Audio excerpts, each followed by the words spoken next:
How you doing, YouTube? Another video here. I have I think it's update number 3 on our trailer we're converting to an RC. Got the electric done, so let's go ahead and take a look. Alright, so you can see we got all of the electric here run. It's still a mess in here. I still got to do the touch-up paint and all, but you can kind of see what it's sort of going to look like.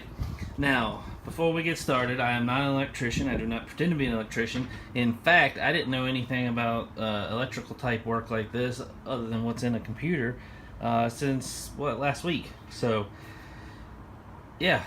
So what I want to do, I just wanted a disclaimer. So what I want to do, I guess let's go on the outside of the trailer real quick. And this is a mess. I'm not going to pretend like it's not. So I got 2 holes there. I don't know what's going on with the stuff. So yeah, it's a complete mess. But what you got is you got two male plugs, 2 male inlets.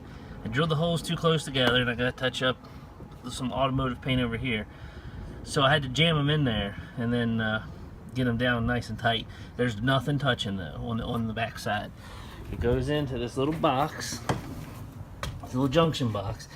And the two ends of the extension cords, or not extension cords, they're Molex, I guess.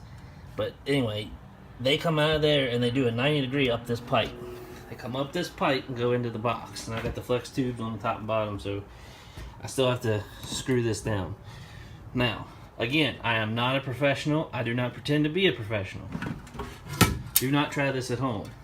If I can figure out how to get this on the thing. Alright, and you saw we're not plugged in, so we are not hot. I can touch whatever I want in here. Still do not recommend any of it. So out of this tube, you got your 2 incomings. I had them marked as orange and black, and I kept track of them. They come up here, and they go into the hots. So you got 2 hots. The 2 breakers are on 2 different sides, 2 different circuits, or whatever circuits, I guess. And then they go out into here. Your neutrals, they come in here, and because I have 2 completely separate circuits, I have 2 neutral bars. This is what came with the box, and this is just something I found on Amazon that would get here in 2 days. If you plug both of these neutrals in here, you're gonna have a hell of a mess. So you split the load, or split the circuits completely out. Now the grounds can all go together. So I bought a ground bar and I screwed them down. I have no idea if this is even working, like this is up to code or whatever, but I couldn't get a screw to fit in there that I needed, so I put the grounding bar, the bonding bar, whatever. So that's how it all looks. It's 2 completely separate circuits sitting in the same box. Then they come down here, and you got 2 totally separate circuits. I can flip the orange breaker and turn this one on, and then I can turn that off and turn the black breaker and turn this one on. Last night I had them both on at the same time.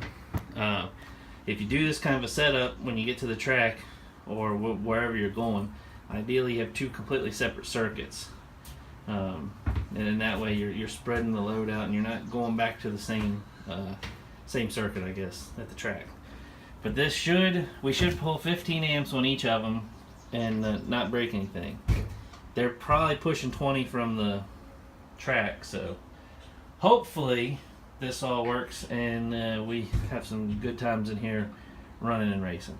I'm going to finish cleaning up, I'm going to put up some lights, and then we'll check back a little bit later.